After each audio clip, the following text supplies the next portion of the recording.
Look, I don't care if you agree with me or not. The reason why we are constantly under threat from groups like the groypers is because we lied about Columbine.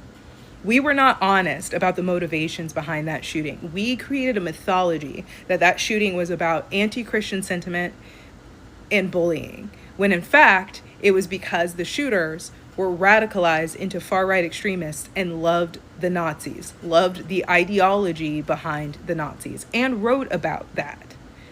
They wrote about how much they loved the Nazis. They wrote about how much they loved the swastika. They wrote about how much they loved the Iron Cross. And because of their love of the Nazis, they dehumanized the students at their school. They no longer saw them as humans equal in value to them, but rather as NPCs that they wanted to use as target practice. And again, they wrote about this. Because white supremacy demands to be seen as perfect and as pure and never at fault, those that worship at the altar of white supremacy diverted us away from the truth and instead pushed the youth into church, flooded the zone with anti-bullying campaigns, and said, job done. And then for the next 25 to 30 years, that generation, the 90s babies, the millennials, and the Gen Zers, suffered under the threat of school shootings every single day. The motivations behind those shootings never changed. Never changed since the 90s. And yet every time a shooting happens, the question of whether or not the shooter was bullied continues to come up. The question of whether or not anybody addressed his mental health still comes up. And there's nothing wrong with that. But every single time, after we ask those questions, it is revealed that those kids were radicalized into extreme far-right ideologies. And we're still not addressing that. The new diversion is twofold. The conservatives are blaming the left, and then the moderates and the liberals are qualifying their statements in the name of civility. The issue is far-right extremism. The victim just happened to be part of the pipeline that leads to the perpetrator. But it's all far-right extremism. And that is the reason why the events that occurred a few days ago occurred. The victim was just part of the pipeline that led to the perpetrator. Until we deal with far-right extremism and the radicalization of our young men into far-right extremism, this will continue happening, and the union will not survive it.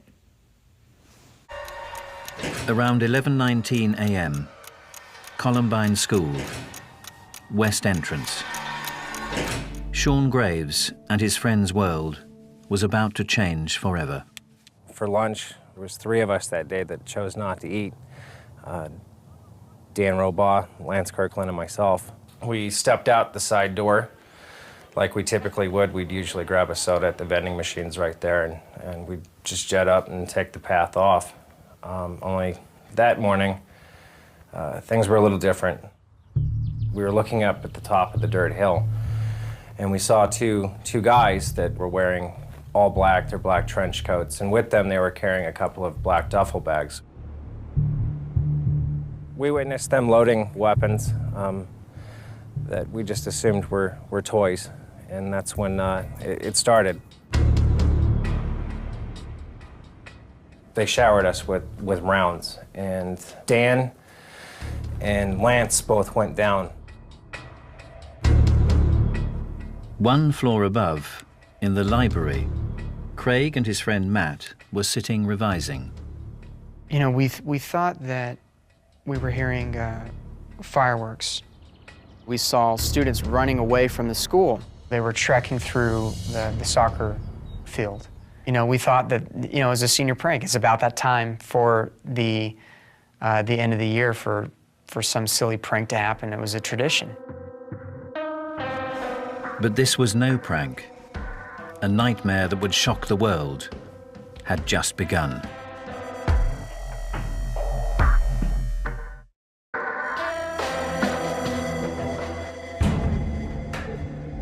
At approximately 11:19 a.m. on the 20th of April 1999, a deadly killing spree had begun at Columbine High School in Colorado.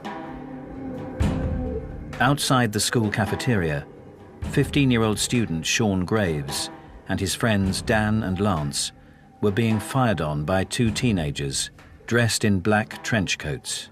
My body was completely behind a concrete wall, so I was protected. The only thing on me that was sticking past that was my backpack. A bullet entered the side of my backpack, spun around and actually shot me in the back and shot out my right hip. And at that moment, I lost my legs completely. I was paralyzed from the waist down immediately.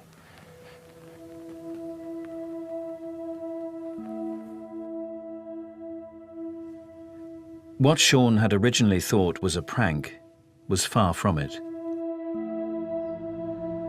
I found myself laying halfway in the school and halfway out, and at that moment I knew that my worst nightmare had come true. Months, possibly years before the shooting actually took place, I had a reoccurring nightmare of somebody in my family or even myself being paralyzed. It didn't make any sense then, but the second I looked back at my legs, I realized that that dream had come true, and I was the one that was going to be paralyzed. Sean lay in the doorway of the cafeteria, and for hundreds of students inside, the reality of what was happening was beginning to sink in. All I remember from that moment was just the fear in their eyes, looking at me, and I'm sure I had fear looking back. And that's when the fire alarm went off and the cafeteria started to evacuate. 911. Yes, this is Sharon at Columbine High School. We have shots being fired. Okay. The guy is in a black trench coat. Checking the front guy. They just shot somebody inside the cafeteria. I'm going to have to try and get out of here and call you back. Over the prior year, the two mystery shooters had made several extraordinary videos. Both spoof and serious, that were chillingly similar to the spree to come. The violent, merciless attacks played out in the videos had now become a reality. The two shooters walked down to try and finish off everyone, and I watched one of the shooters shoot Lance in the face.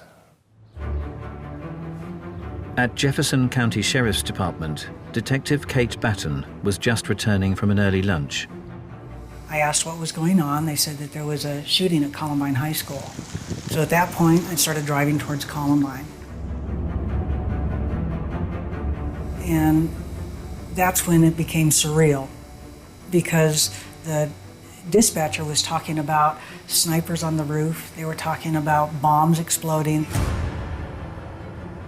And I'm just astounded that this is information that's being relayed in suburban Littleton. Secretary ran in, the door was shut, and she said there's been a report of shootings or gunfire and bombs exploding. And I'm thinking, what are you talking about? I came out of my office and I ran down here, and as I looked down the corridor, I saw a gunman coming towards me with the shotgun. When I was staring down and I made contact, it seemed like the size of a cannon.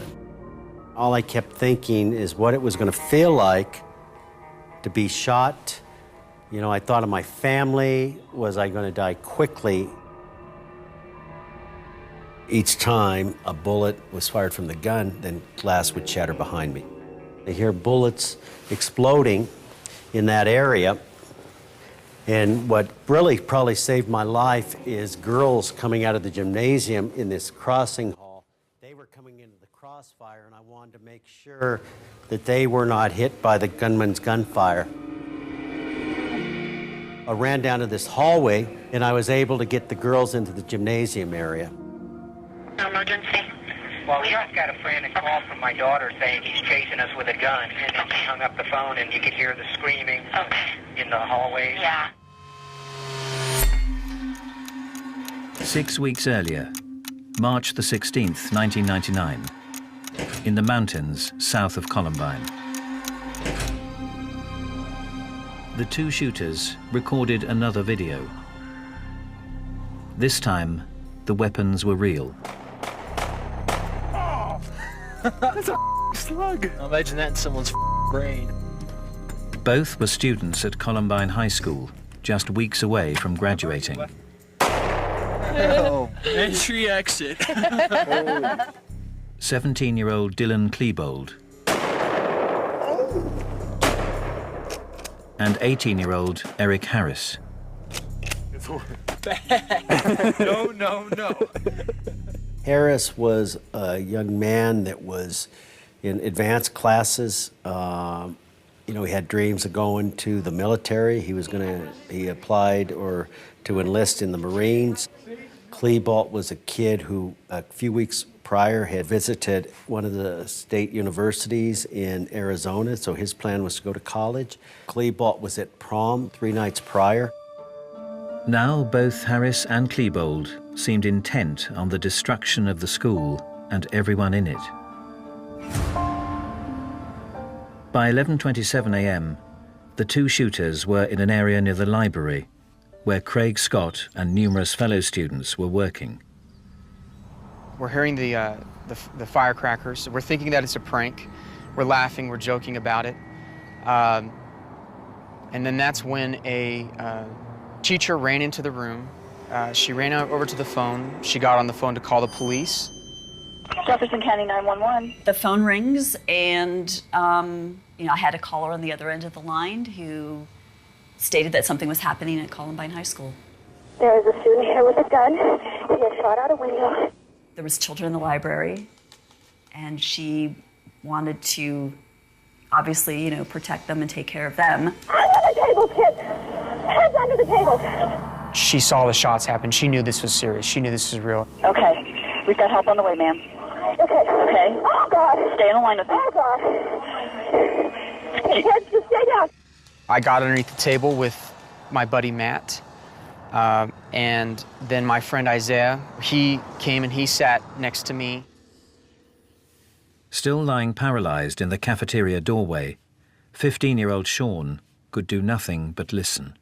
I can hear explosions going off upstairs, and I can hear people screaming, and I can hear gunshots just echoing throughout the school, and there's just chaos everywhere. I've got every student in this library on the floor. You better stay on the floor. We have paramedics, we have fire, and we have police en route. We were just sitting down to lunch, and the tones went off for a reported possible drive-by shooting near Columbine High School. My partner and I jumped into the medic unit and started heading towards Columbine.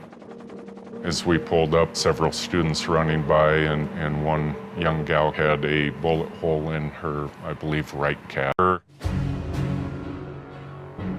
After several minutes shooting and throwing homemade bombs in the corridor outside, Harris and Klebold now approached the library entrance, where the teacher was under the desk, on the line to 911 dispatch.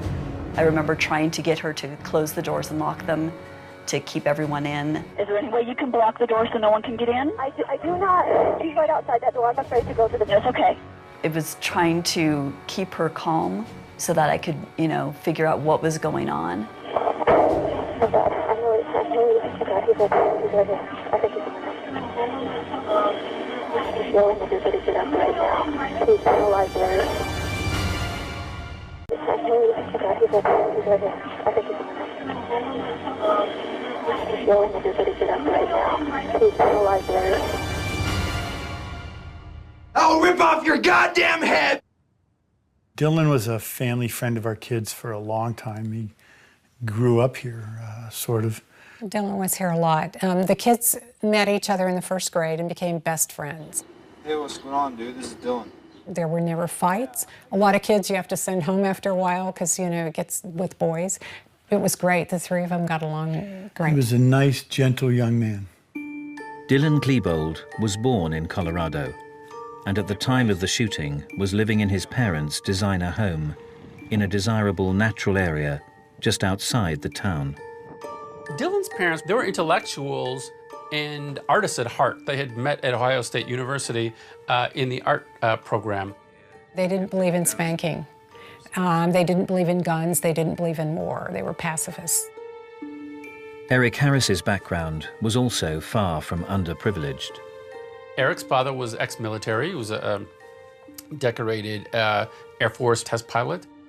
It required them to bounce around a bit from city to city as his father would get transferred, but lived in normal middle-class neighborhoods, not living in the inner city and subject to gangs or drugs or violence. It did affect Eric, however, always having to move to another school, make new friends again. That was tough for him. I hate most people. Eric Harris and Dylan Klebold were both deeply into computers, and both complained they were victims of bullying by sporty students known as jocks. After settling in the Columbine area, Harris became friends with Klebold, and as such also hung out with Dylan's friend Brooks Brown. But it would not always be a smooth relationship. He had thrown a snowball at Brooks's car and cracked the windshield. And a kid came up and said, "Here's Eric's backpack. I took it while he was throwing the snowballs." So I'm thinking, well, what's this? I'm gonna take the backpack back. So we drove down in the car and I rolled down the window and I said to Eric, "I've got your backpack, meet me at your mom's house." And we rolled back up the window. Well, he started banging on the window crazy, saying, "Give me my backpack." He was frantic. That was the first time I saw that anger, and it was very unusual. It was quick, and it was fast, and it was unrelenting. I will freaking kill you! I'm gonna pull out a goddamn shotgun! The 20th of April, 1999, 11:29 a.m. Columbine High School, Western Side. Eric Harris and Dylan Klebold entered the library, where 4 staff members and 52 students were hiding. As soon as they came in, they were shooting off their guns. They began to yell at students. They were making some mocking comments. Nobody, whatever their race, sex, or social status, would be safe from the killing spree. The first person that they killed was Kyle Velasquez, who didn't know to hide. He had a disability, and he liked simple things. His family said he liked panda bears, he liked coloring, and they became the bully. What would happen next in that library would horror.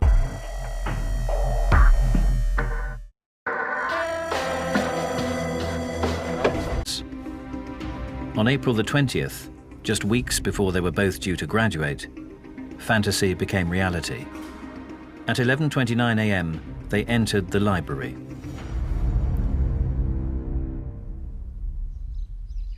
Like his fellow students, 16-year-old Craig Scott was hiding under a table with his friends Matt and Isaiah. A lot of students were being quiet. Some girls were crying, and some girls were begging for their life.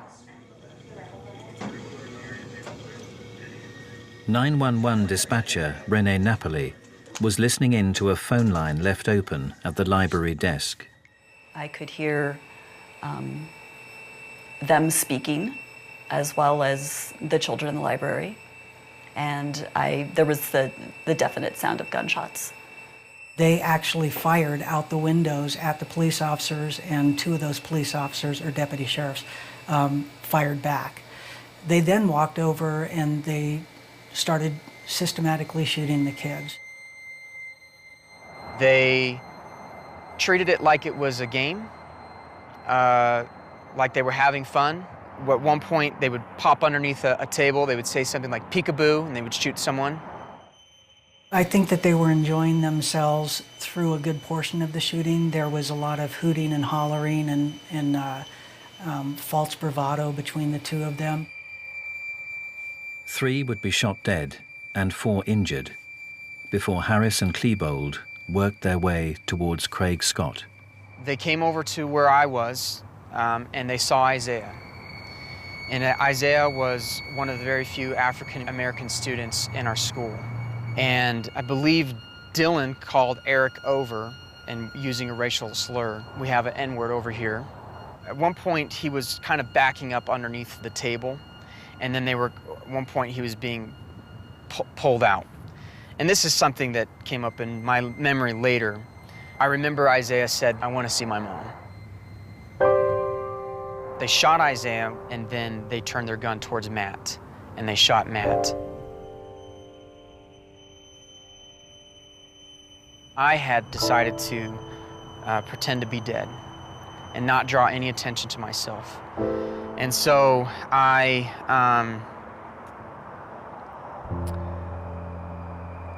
laid there, and I could hear their last breaths being taken. 5 more students would lose their lives, leaving 10 dead and 12 injured in the deadly library spree, before Harris and Klebold left the room at 11:36 a.m. and began wreaking further havoc around the school. Deputy County Sheriff's Office, do you have an emergency? Yes, we do. Can you guys send lots and lots of paramedics? We have paramedics, we have fire, and we have police en route. SWAT sniper Sean Duggan was one of several law enforcement officers with children at the school. I got a page, and it said, all SWAT respond to a critical incident. So I have all my gear, and I'm trying to call my daughter, and she's not answering her page, and she was a senior in the school that day. So I'm a little frantic that she's not responding. Hundreds of emergency personnel were flocking to the school. There was ambulances and fire trucks and police cars and sheriff's cars parked everywhere. And children were running from the school at breakneck speeds as fast as they could. I was running for my life. And when I got behind the police car, I couldn't help but be thinking about Matt and Isaiah, because there was still a little bit of breathing. And I felt a little like a coward. Oh my God!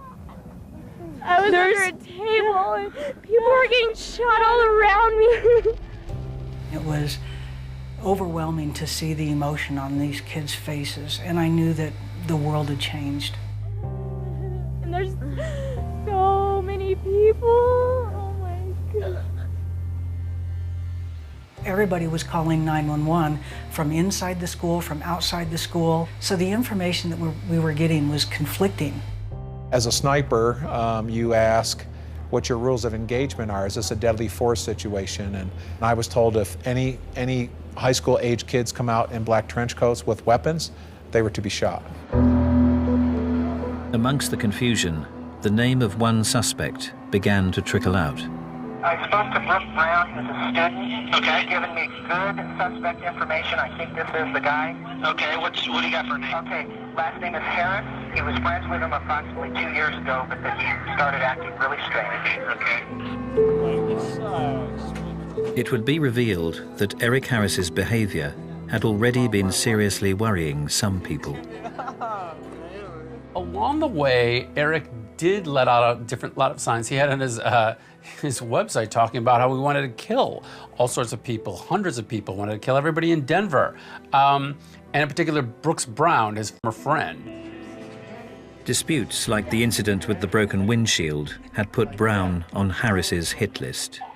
Brooks was supposed to pick Eric up for school, and Brooks was terrible with being on time, and Brooks slept in and didn't pick him up, and that was it. That was it. And I said to Brooks, can you smooth it over? And Brooks said, it doesn't work that way with Eric. And so that was the indication Eric doesn't forgive. He was an injustice collector. Dylan, who was still friends with, and had been lifelong friends with Brooks, warned Brooks to go to the website and see what was going on. He was posting threats about wanting to kill Brooks, and that's the thing we took to the police. And from when he started making the death threats, he wasn't allowed in our house anymore. We knew that Eric was dangerous. We did not know Dylan was When we turned him into the police, Eric was into pipe bombs, and he was talking about it on his website. There was actually a search warrant drawn up, but then was never taken before a judge to search Eric's house. That was never followed up on because there was another series of murders in the town where the person investigating sort of went off that case for a while and never picked it up again. Dex! But Harris and Klebold's plan involved something much worse than homemade pipe bomb grenades, as Sean Graves, still paralyzed and bleeding half inside the cafeteria door, was about to experience. I started hearing the gunshots getting closer, and that's when I realized that they were coming down the stairs in the cafeteria. They just kept getting closer and closer and closer, and I started hearing explosions. But every time there was a shot, and then one of those larger booms went off, I flinched. Harris and Klebold's killing spree had not just been planned as a shooting. Before they had opened fire that morning, they had placed 2 large explosive devices in the canteen. They had been timed to explode at 11:17 a.m., and the 2 students had planned to wait outside to pick off any survivors fleeing the scene. Eric Harris had even gone so far as to study how many people were in the cafeteria at any given time during the lunch hour. So he set those bombs to go off when he would have the mass casualty. Approximately 450 is what he was estimating, and we had 455 kids down there. The bomb's timers had not worked, which is why Harris and Klebold had begun their killing spree with their guns. However, they'd not given up on their dream of blowing up the school. Well, I didn't know it at the time. There was actually a propane canister bomb, essentially, that was no more than 5 feet from where I was laying, and they were shooting at it, trying to get the bomb to go off.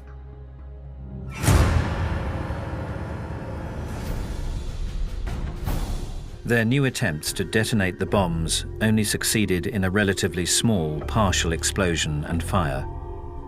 But they were a sign of a highly planned, premeditated suicide mission.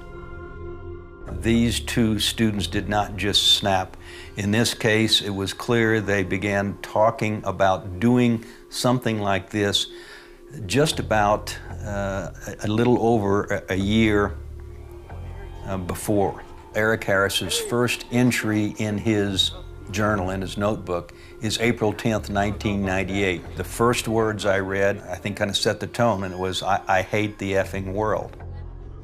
You know, he's not talking about hating jocks. He's not talking about, you know, any kind of particular group. Later, he makes fun of just about everybody. People who drive too slow in the fast lane, people who say across instead of across, or, you know, mispronounce words, you know. Any trivial thing, you know, there's nothing too trivial for Eric to have contempt for you. Dylan also had a lot of writings and notes that he left. His centered around his emotions, his feelings. He clearly stated he was depressed. He clearly stated that his life was a mess. Dylan's journal went on for 2 years, and the very first page he talks about killing himself. He had a miserable perception of himself, and often at complete odds with reality. He was, in my mind, a classic adolescent depressive, or going through an adolescent depressive episode.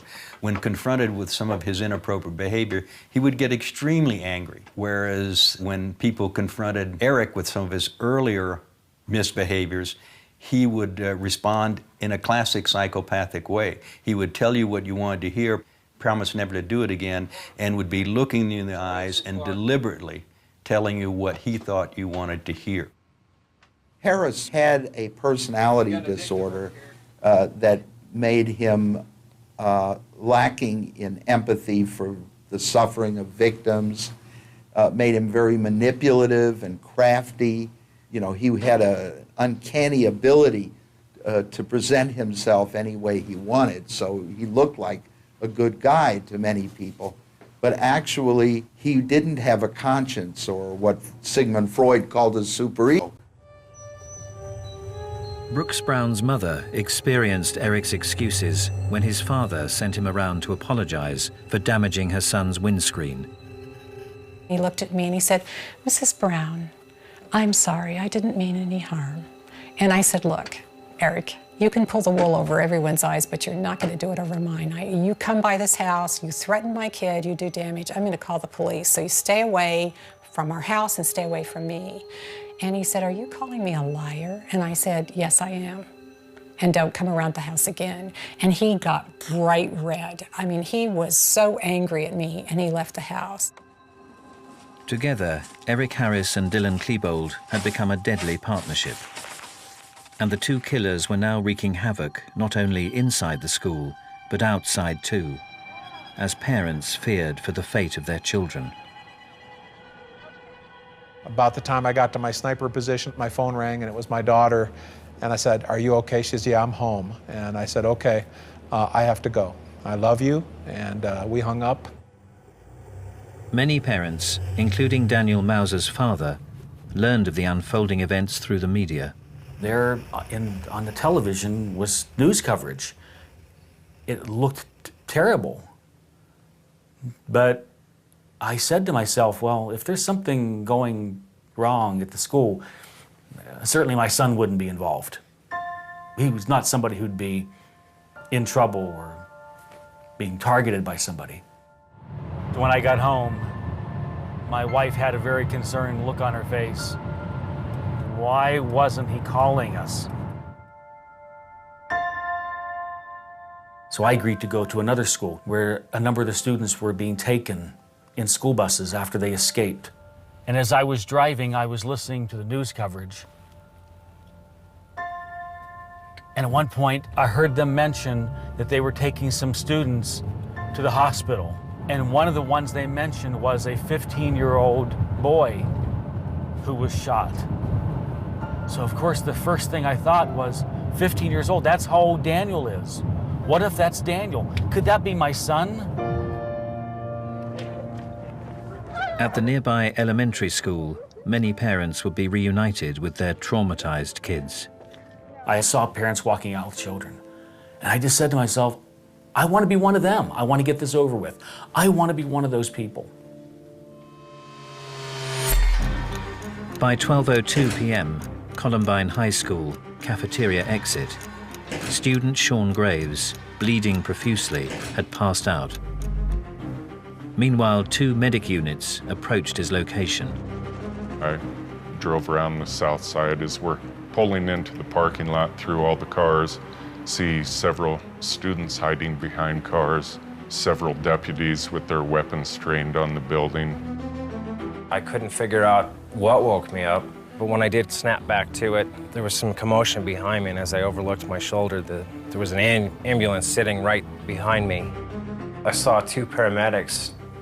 One jumped out of the driver's seat and the other from the back of the ambulance, and they grabbed me, picked me up by my shirt and my belt, and they were dragging me out.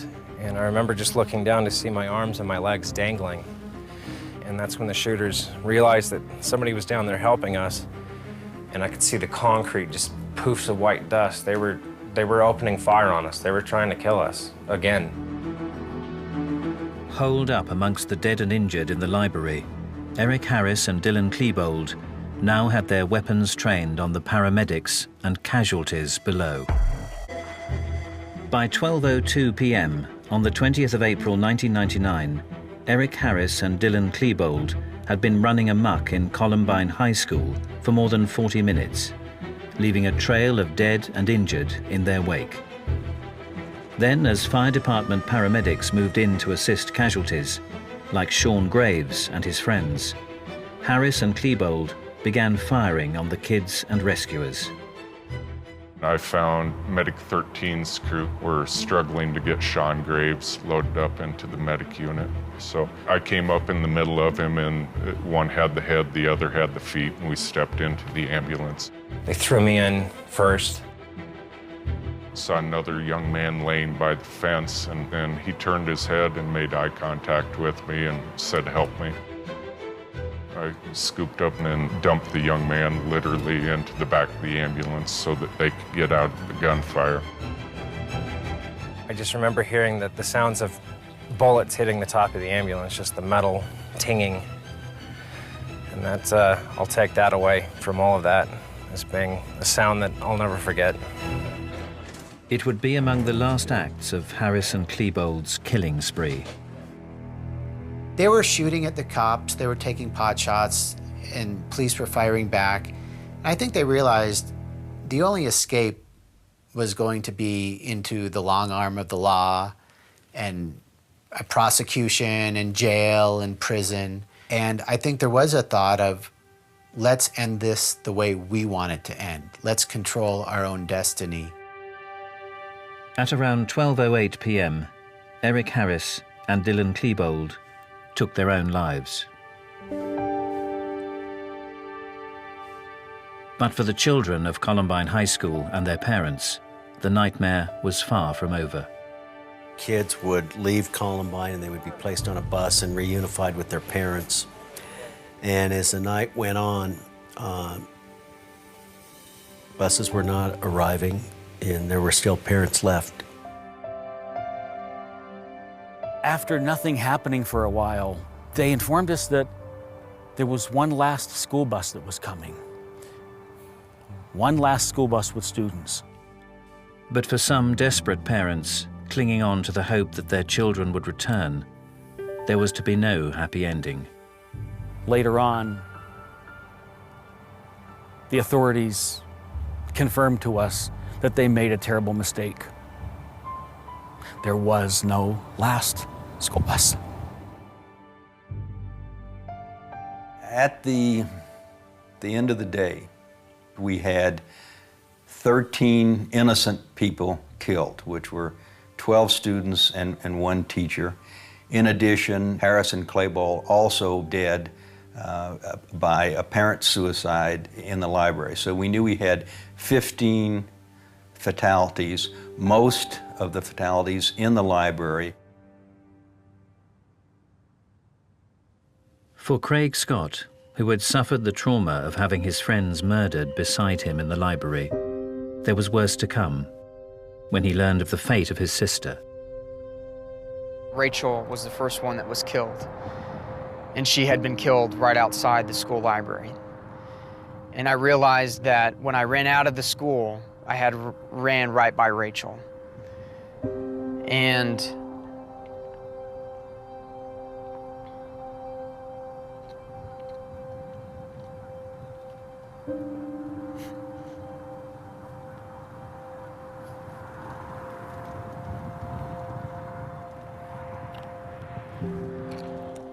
my son was one of the last that was shot. He was next to last who was shot. And from the reports that we have,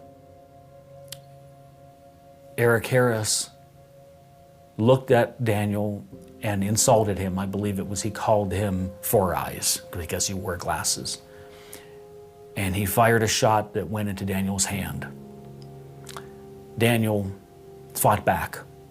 He took the chair that was there and he pushed it towards Eric Harris.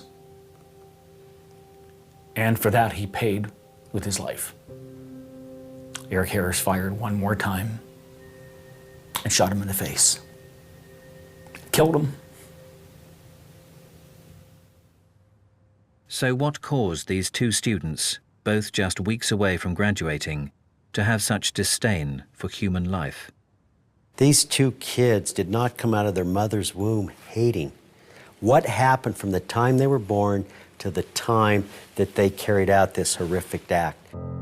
One thing that is erroneous is to talk about why they did this, implying that it was for the same reasons. They were two basically different guys. In my colloquialisms, I would say Eric Harris was filled with anger, with rage. He wanted to hurt other people and didn't care if he died. Dylan, on the other hand, I believe was hurting inside and at various times wanted to die because he felt so bad he just saw no reason to keep on. And at various times wanted to die because he felt so bad he just saw no reason to keep on living. People who study these call them dyads, and there's a long history of Bonnie and Clyde, Leopold and Loeb. And very often, most often, you have a stronger person and a weaker person. In this case, Dylan had incredibly low self-esteem, needed somebody to validate him, make him feel good about himself. Some consider bullying at the school to be the primary factor. Once you hate the bullies and no one does anything to defend you, you hate the people in the class that don't say anything. You hate the teacher that doesn't say anything. You hate the counselors that allow it to happen. They, in essence, end up hating the school, not just the bullies. They hate the school, and they want to kill the school. I think that they didn't see that they had a lot going for them. They became isolated, and that isolation and then exposure to a lot of negative influences in their life that they chose to focus on, I think really took them towards a darker and darker place. Harris was the dominant person who inspired the Columbine massacre. And I think Klebo went along to get along. It was that chemistry that created this insane circumstance where they were able to kill lots of people with moral impunity. For the Columbine teachers, students, and parents, life would never be the same again. I was paralyzed from the waist. I spent months in the hospital. They didn't foresee me ever walking again. And I was angry. I was very angry about that. But at the same time, I'm extremely stubborn. So I didn't let that be the end of it. I made a goal for myself to walk across the stage at graduation. I wanted to be able to graduate knowing that I didn't let those two control my life. I didn't let them ruin my life. And I've actually been walking ever since. For 911 dispatcher Rene Napoli, who listened as 10 children were murdered in the library, the enormity of what she'd heard soon hit home. My first day off, I went to pick up my children from high school, and I had a really hard time picking up my own children from high school. So much so that my son had to drive home. And that's when it really hit me, is that I'm able to pick up my children from high school and somebody else is not able to do that. The words that we have here were written by my wife. She did a great job of summing up Daniel's life and what this means to us to have this here, to honor him. Wow.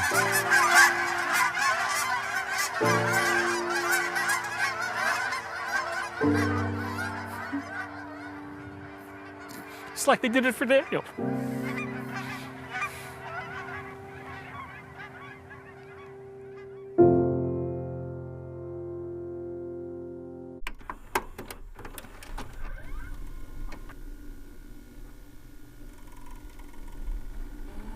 So if you really want to know how the lost cause gets passed down generation after generation, one good place to look is inside of a Confederate catechism. Hi, my name is Karen Cox, and I'm a historian of the American South and of the lost cause.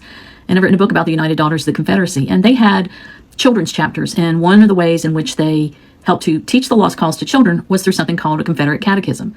If that sounds kind of religious, it is. There are religious catechisms. But what it is, essentially, is a call and response. The leader will ask the question, and the children will respond with the correct answer. I'd like to read some of these to you, if you don't mind. Maybe I should do a live reading of the entire thing. Let me know if that's of interest. But let's talk about one that I've talked about here before. Here's a question from the catechism. Was slavery the cause of the Civil War? The answer for these students, or children, is it was one of the issues. The matter of states' rights was the primary cause of war. That is the correct response in the Confederate Catechism. Then there's one later on down the page. It says, if our cause was right, why did we not succeed in gaining our independence? And this is also a lost cause line about why the South lost. The North overpowered us at last with larger numbers They had all the world to aid them. We had no one. We fought the world. What reason did one Confederate soldier give for giving up? He said, we wore ourselves out, whipping the Yankees. One question about whether or not Confederate soldiers were traitors has the answer, no, no, no. Who says so? The Yankees say so, and teach it in their schools, and they want it taught to Southern children. Another question, then what are you going to do about it? Do you think it is right to sit in silence and hear that our brave Southern soldiers were traitors? The correct answer, no. We will deny the false charge and prove it by history. How are you going to get true history? By having histories taught in our schools, written by just people, by joining Confederate organizations, and listening to what our leaders tell us. The Catechism ends with this statement, all who intend to be faithful to this chapter, this children's chapter, work for the Confederate cause, and always stand up for their native South, hold up your hands. This catechism was just one of several. And this one happened to be written by a woman in Concord, North Carolina. Probably early 20th century, my guess is between 1910 and 1915. Again, there were several examples. Some added their own questions and correct responses. But this is one way in which Southern white children learned the lost cause, grew up to believe in the lost cause, and came to be defenders of the Confederacy, its cause, and its myths. What is a groyper? The groyper army is like the extreme and increasingly violent arm of the political right. I thought that was MAGA. The groypers make MAGA look like Democrats. Okay, but they're fringe and not something that we need to worry about, right? No, there are several reasons to be aware of this group that is growing in power. For one, it's looking increasingly likely that the person that shot Charlie Kirk was somehow affiliated with the groyper army. Wait, you're saying that the right is killing people on the right? Like, why would they do that? The leader of the group is a man named Nick Fuentes. The group uses military language like generals, and Nick has also voluntarily compared himself to this shithead from Germany in the 1940s and 50s. Are these the same guys that brag about how much they crank it to adult content? No, you're thinking of gooners. Right. Nick Fuentes was a big fan of the MAGA movement, which was more than likely a version of the enemy of my enemy is my friend, because Nick really hates non-whites, non-Christians, and liberals. You said he was a fan? A few months ago, Nick started complaining a lot about how the MAGA movement was essentially a giant grift. So he's on our side. I think that he thinks it's a grift because it wasn't extreme enough. He was promised more racism. There's a lot of racism. Yep. Now, Nick Fuentes and Charlie Kirk were both focused on indoctrinating young adults and children, so Nick saw Charlie as a bit of a rival. Nick's radicalization is far worse though, right? Far worse. Now, we shouldn't be praising Kirk. He was a dishonest debater that uses pedantry and confusing language to trick young adults into thinking that he was skilled and an honest interlocutor, when he wasn't. He caused a lot of harm by pushing racism and bigotry. But when you say that Charlie's a Yahtzee, you're stopping short of where Nick is. Bingo. So Nick Fuentes is increasingly disenfranchised with the MAGA movement. He's watching Charlie Kirk become massively successful with Turning Point, so Nick had Kirk killed. No. There's no evidence to suggest that Nick directly called for this. But there is evidence coming out that strongly suggests Charlie Kirk's shooter was at least tangentially connected to the groyper army. What does adult content have to do with Charlie Kirk? Those are gooners. Groypers follow Nick Fuentes. Right. Isn't the shooter's whole family like major Trump supporters? Like, why would he do that to someone that Trump loves? This is a faction of the right who happen to think that Charlie Kirk wasn't extreme enough. And with there being a power vacuum now in the youth indoctrination space, it is likely that Nick Fuentes will benefit in some way, because he's still pretty fringe. A few years ago, yeah, a lot of people probably would have lost their jobs simply by being associated with Nick Fuentes, but now they're just operating out in the open. They're watching adult content in public? Isn't that illegal? Those are gooners. I can't keep track. I mean, it's part of the pipeline. It's seeming increasingly likely that the suspect in the Charlie Kirk case, Tyler Robinson, is a groyper. Groypers are not Republicans. Groypers are not Democrats. So what are they? Groypers are nothingists. That's not to say they don't have any opinions, but their opinion is affirmatively, positively nothing. Groypers come from ends of political extremism, but also sometimes meme and internet gaming communities. Whether they started from a never political, apolitical view of the world, or getting more and more politically extreme until their goals are so idealistic and unlikely to happen in their lifetimes that they decide all goals worth pursuing can't happen anyway. But for groypers, the thesis is the same. Nothing matters. They communicate in ironic memes because authenticity deeper than that doesn't really exist for them. And to some extent, they believe everyone is kind of just putting on a mask when they express any beliefs. Nothing matters. So the ultimate mercy is tearing it all down, getting it over with, dropping this mask. If nothing else, be funny. There's at least a hedonistic right here and now enjoyment in that. A consumerist entertainment value. Groypers are often young. They're often white, often male. They're not super affected by mainstream political issues either way. If they had an issue they would want someone to advocate for them on, it would be their loneliness, their inability to form meaningful relationships, especially romantically. But no one's advocating for them. Politics is just old people who don't seem to care about them. And nothing seems to really change anyway. While groypers are typically considered far right, they can be anti-fans against the mainstream right. And also, if you go far enough left, from Democrats into progressives, into socialists, into communists and anarchists, whether they're extreme tankies who believe in a powerful, edgy Soviet state, or anarchists who want to be edgy Antifa and wear black and carry weapons, eventually you can fall off that end too. Because no amount of reading theory solves problems. A revolution isn't coming. Groypers find some identity, some community purpose, some value in their lives through nihilism, through blackpilling, through hate. But just as much as it's hate, it's complete apathy. This is why the details in the Kirk case don't really seem to make sense. The one bullet says fascist catch, which would imply an anti-fascist far left stance, but then it has the arrows from Helldivers 2, a video game. A game where you play as edgy fascists. It's a contradiction. Is it anti-fascist or executing a fascist will? On the other casings, there's queer furry memes, but also homophobia. The act itself has had clear negative impacts on the conservative community and on the liberal community, not to mention our ability to make unity with one another. Everyone's scared. No one wants to get hurt. People all over are scared of expressing their free speech on college campuses now. Who would want this? This has disastrous consequences on anyone who identifies with or cares about any serious mainstream political ideology. Conservatives and liberals feel they are in existential danger right now. This was an attack on people who care, from someone who doesn't care, and wants to bring about a harsh, dark reality where we can't anymore. He threw Charlie Kirk's life away. He threw his own life away.